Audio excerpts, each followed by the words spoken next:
दूगी ना लागा थोड़ी तो पाट लेना यार खुला कर ले।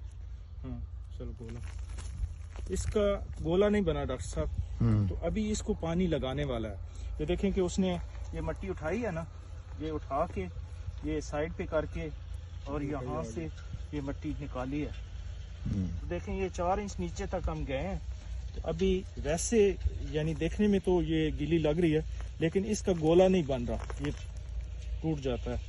इसलिए अभी इसको पानी लगाने वाला है। अभी देखते हैं कि मल्चिंग वाली जो है वहां भी लगाना है या नहीं लगाना। चलो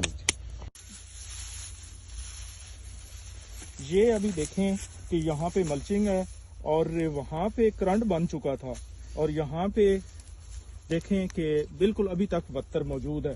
अब यहाँ से मिट्टी लेके आप गोला बनाओ।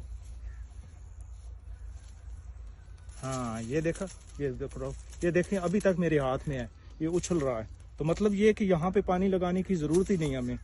ये पहली बचत हमारी स्टार्ट हो गई। वहाँ पे आप दिखाएं जरा डॉक्टर साहब, जरा थोड़ा सा फेर के दिखाएं। ये देखें कि ये जगह नजर आ रही है कि यहाँ पे अभी पानी की जरूरत है। यहाँ पे पानी की बेशक 15 दिन पानी ना लगे। बहुत शुक्रिया।